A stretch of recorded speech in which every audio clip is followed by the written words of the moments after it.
Alright, today I'm going to jump into the world of Grasshopper, and this could be potentially complex, but it could also be very enlightening and eye-opening. So as I go through these, I'm going to ask for feedback. If you do not give me feedback as to whether you want more of these, I'm not going to make any more of them because this is mostly optional. But if you're finding them helpful, I'll continue to make some and advance on the ideas here. So if you don't know, Grasshopper is a parametric plugin for Rhino. All right, so if you go to their site, grasshopper3d.com, it's free. You can download it. It's only for PC. See, no Mac version. But it allows things to be parametric or have a history or allow you to change parameters, and it'll automatically update. And I'll show you what all this means in a second. But you'll have to download it, install it. And once it's installed as a plugin, you can just type Grasshopper. Let me come back here. Type Grasshopper, and it'll come up, and it'll bring up this little bit confusing screen, right? And I'll go into everything that you need here. The movement around is very similar to Rhino. Right-click, and you can pan around. And what you'll do is move through these tabs, which have modules, and I'll try to get through a lot of the parameters or a lot of the definitions.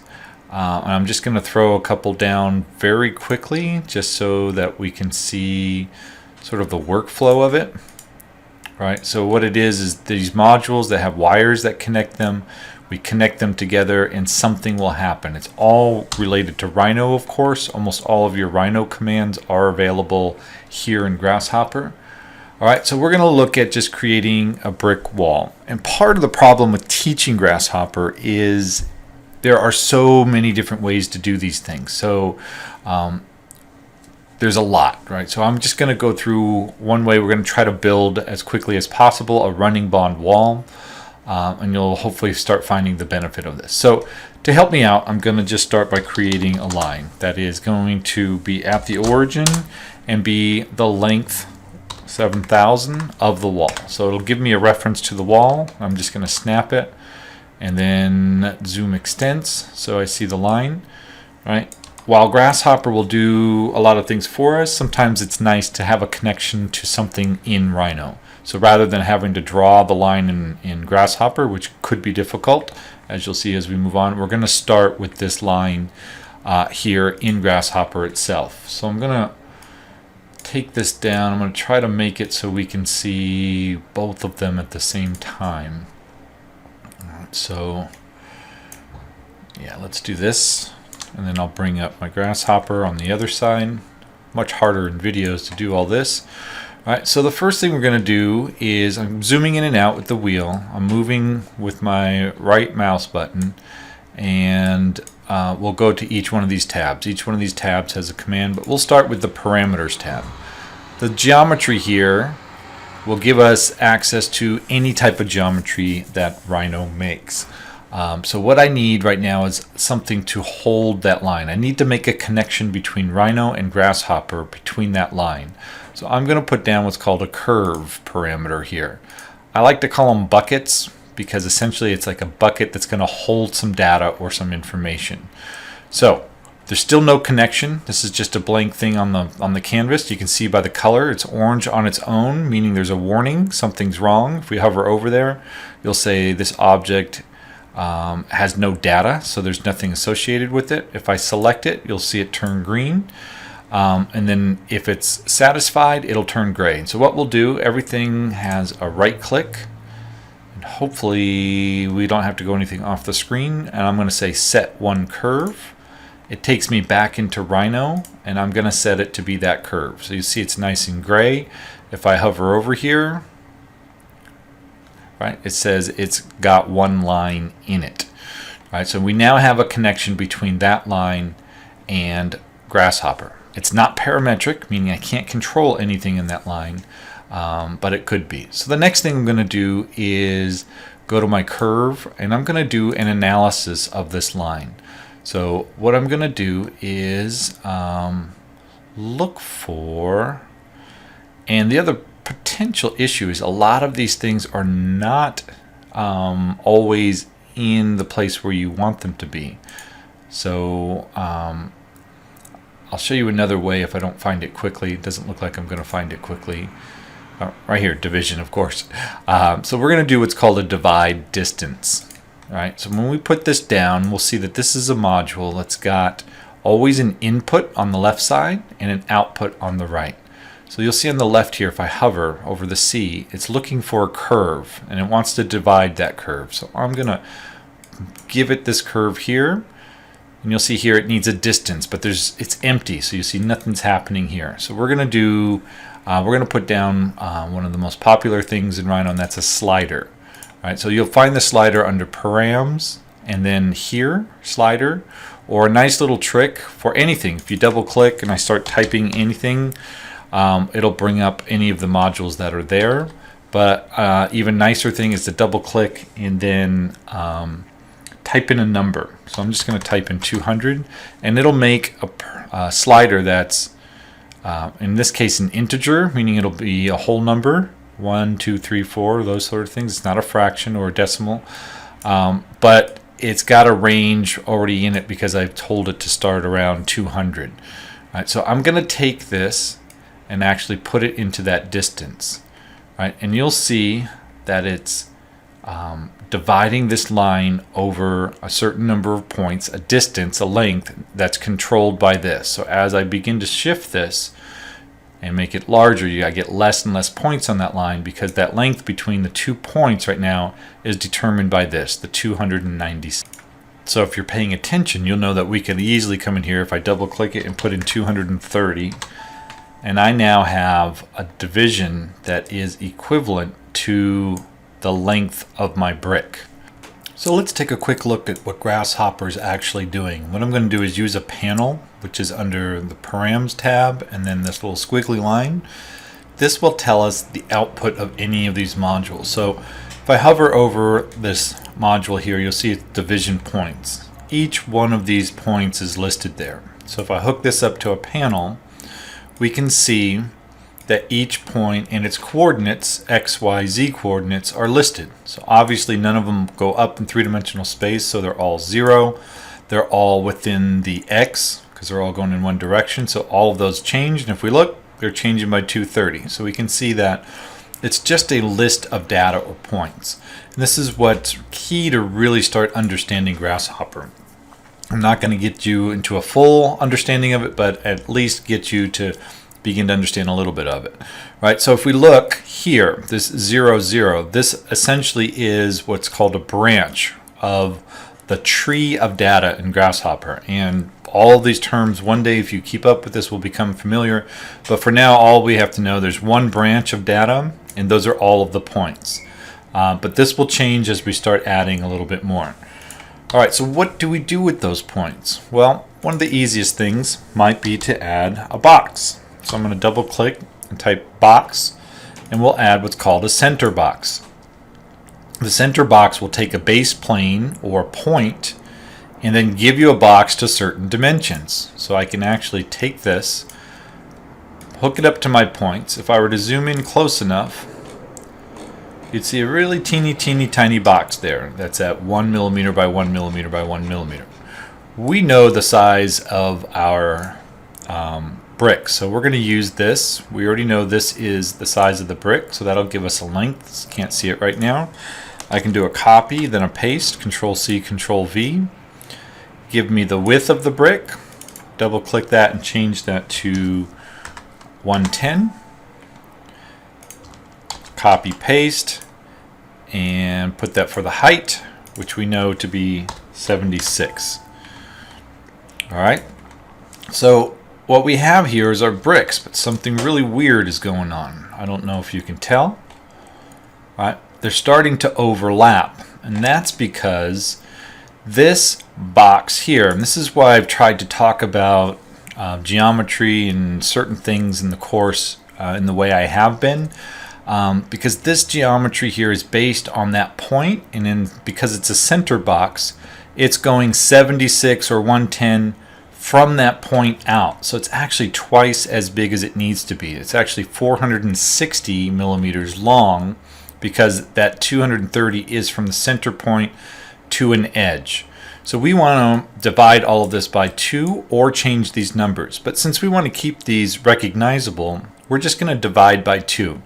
And we can right click on any of these inputs or outputs to get some further options. Here I'm going to do what's called an expression. And so all I have to do is take the number that's coming in, x, divide it by 2, and that will change these dimensions. So we can do it for each one of these. Expression, x divided by 2. We can also put a module, which is an expression, but this is a fast, easy way to just do this. All right, so now if I zoom in, I have no overlap, and I have my bricks. But what if I want some mortar spacing? Well, that's pretty easy to do, right? Because we know the mortar spacing would be 10 millimeters. So what I'm going to do is take let's just grab one of these sliders here, pull it up here, make this my mortar. I can change the size of these. I'll just pull it back. And I'm going to put something in here called, if we go under maths, and then addition, because we want to add my mortar size to another size. So we could maybe think that we can add 10 to our brick size and replace our brick size. But if we start to think about this logically, that's just going to overlap those. What we really want to do is add 10 to our brick size, but not change the actual brick size. We want that to still be 230. We want to change the distance between our bricks, so the distance between those points. So we're actually probably getting 20. So I can do the same thing here. I could probably just add, it won't let me add an expression, but let's just change this to 5 for now. Or I can come to somewhere and under script, yeah, here. That's an expression. All right, so I could do the same thing here, just replace all this with x divided by 2. You can see you can put some pretty complex expressions in there. I'll take my x in here, output it here, and so now I can put this back to 10 so it represents the true size of my mortar. Sure, I'm not convinced that that math is right. Anyway, let's just keep going. So there I have it. I have the first row of my running bond. Let me get rid of that. I just don't like the way it looks. Yeah. If anything, we're exaggerating for effect. It's really hard to measure these. At some point I'll show you, but not today. So let's see what we can go on with. Now let's add another row. Well, now we got to start thinking about how we might add another row. It is pretty simple to move or copy something. So if I do a move command, it's the same thing as doing copy within Rhino. So I can take my curve, which is the geometry, and I can move it. It needs a translation vector. And so it needs to know which direction and how much to move it in. So if you look under vector, there's all kinds of vector controls. You can also see that I have unit vectors. This is what I want. I want to move it up. So I'm going to use a unit z vector. All right, so I'm going to move it up, but what distance? I want to move it up the distance of a brick width or brick height. But I might want to do something similar. So I'm going to copy and paste this. I'm going to take my mortar and I'm going to add my brick height and change that as the height of the next row. And then it could be as simple as now taking both of these curves. Another trick is to hold down shift, grab the output geometry, which is that line, and feed it into the same thing. So I now have the two curves feeding this distribution, and now I have two rows.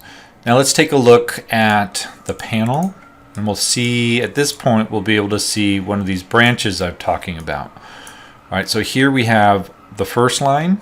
You can kind of see it. In all of the points, there's a total of 30 points because everything starts at 0 in the computer. And then another branch with its 30 points in there as well. But now they're all up 86. Right? So you can see how the data is actually being collected and used in Grasshopper.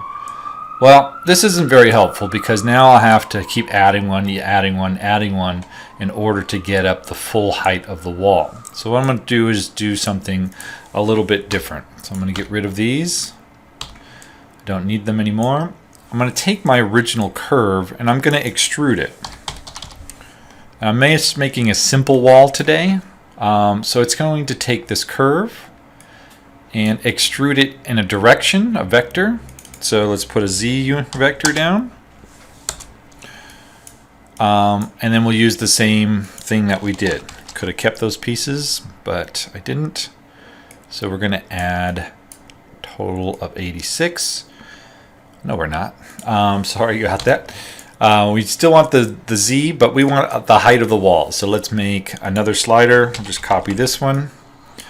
And we want this one, if we double click on the slider, we want it to go, let's just say up to 5,000. So I can have a 5 meter tall, but we know that our wall is 3 meters, so 3,000, and feed that in there. And I've essentially just created a surface that is the size of the wall. All right. Fairly simple. All right, so now I'm going to use a contour. Showed you this in class. We can take any surface and divide it into even lines. So I'm going to take this surface. It wants a start point. We'll just let it start at the origin because we've done everything at the origin. And this is one of the reasons why. It wants a normal direction. We're going to leave that by default. And it wants a spacing. So I can take my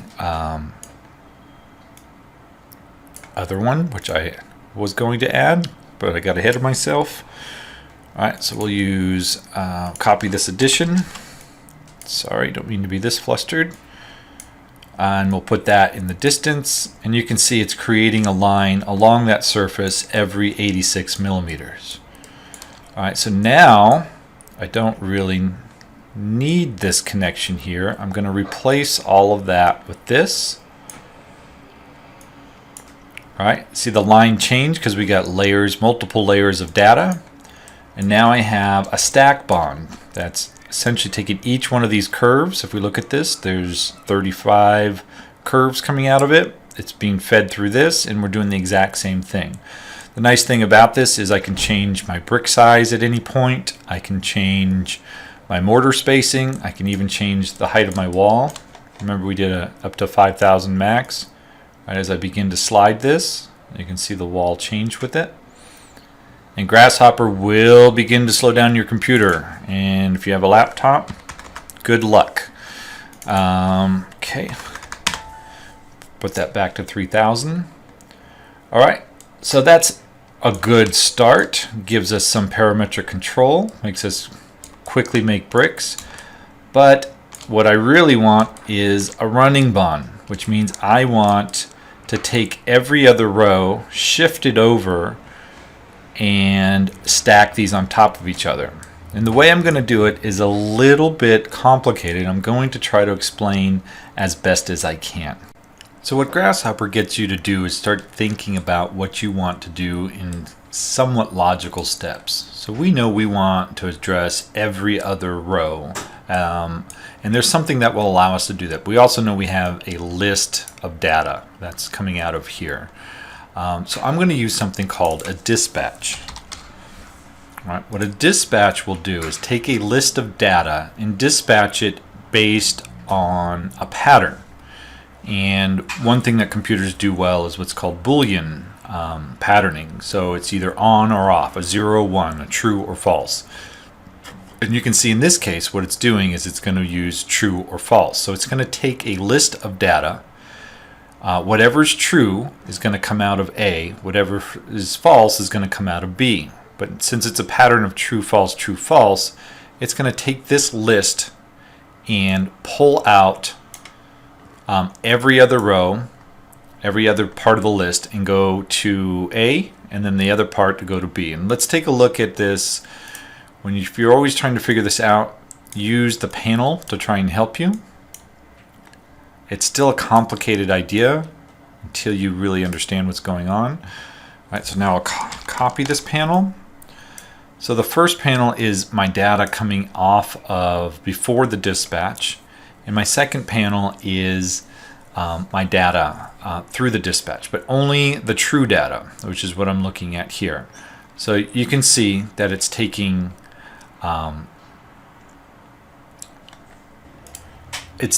every other number from this list. So if we look here, we see 7,000, which is true. This one's false, which means it goes down to this one.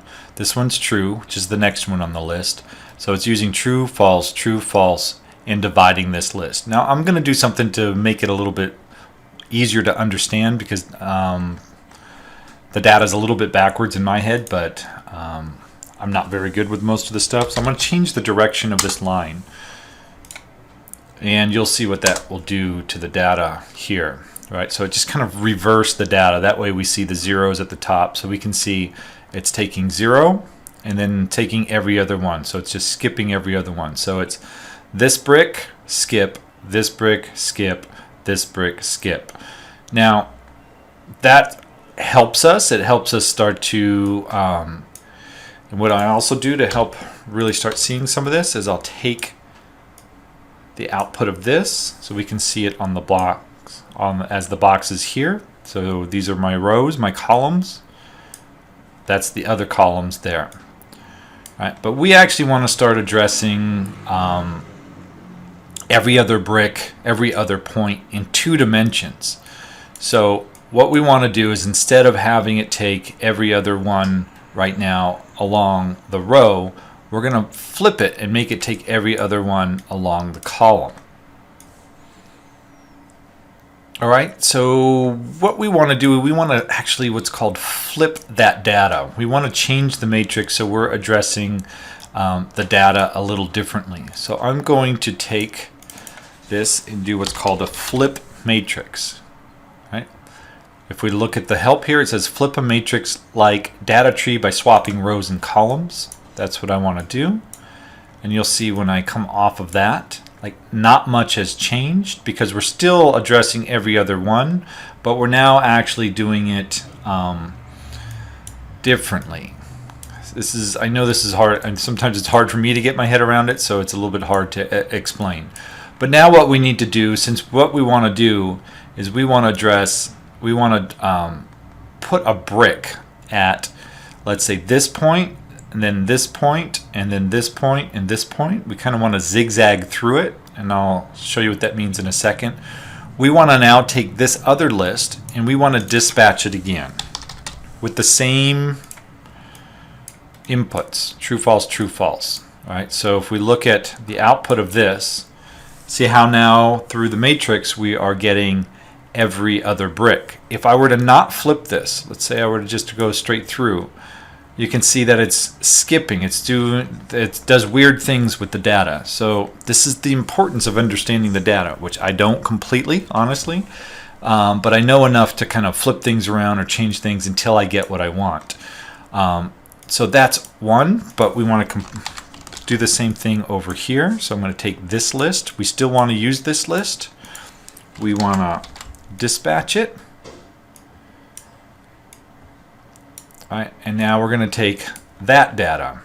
All right, see how I'm moving? I've got those, and that goes in between. So I'm moving in between all of them. I'm skipping some of the data. I don't need it all. So if we look at this and then that, we can see how Grasshopper is dealing with that data, and then how we dispatch it down. Now, once we've got the list sorted, we want to merge them back together. I know this seems weird, but we are controlling the data by culling out what we want to keep, and then taking what we want to keep and merging it back together. So if we come back to to here, so we're close, right? We have put a brick in every other one, but now we have to fix that, and that's actually a lot easier than you think, because if you take a look at the logic here, we actually need that point to be half as much over here, and same with that. So we can actually come back to our divisions, which we were using here. I'll put an expression here to divide by 2 and commit it, right? And there we have it. right? Our running bond. Done very quickly and done through Grasshopper. Now you might ask about the endpoints, the ends. Yeah, it's a good question. Much more complicated Grasshopper work. We're not going to go into it. What I'll show you is once you have something in Grasshopper, like we have all of these here. At each one of these steps, if I select, we can see the data that it's creating, and I can hide it too. So I can turn the preview off for these, so all I'm seeing is what I want to see. In this case, it's the boxes. But what I'm going to do is use this box to create geometry that I want to be able to control and manipulate in Grasshopper. So I'm going to have to do what's called bake it. So I'm right clicking, I'm going to bake. I'm going to put this on layer 1. And what that will actually do, if you can't see it, if I turn the preview off here, it now put that geometry in Rhino, so I can manipulate it. I can go through, I can add a half brick, I can edit it. So it's just like if we're cutting sections or contour lines, we have at least a starting point for the data, and then we can come in and finish it off like we want. Alright, so I'm going to finish here because this has already gotten fairly long. If you guys give me some feedback and tell me you want more, I will add another one that starts to show you how to make more complex geometry like curves in the wall and get the bricks to align with that.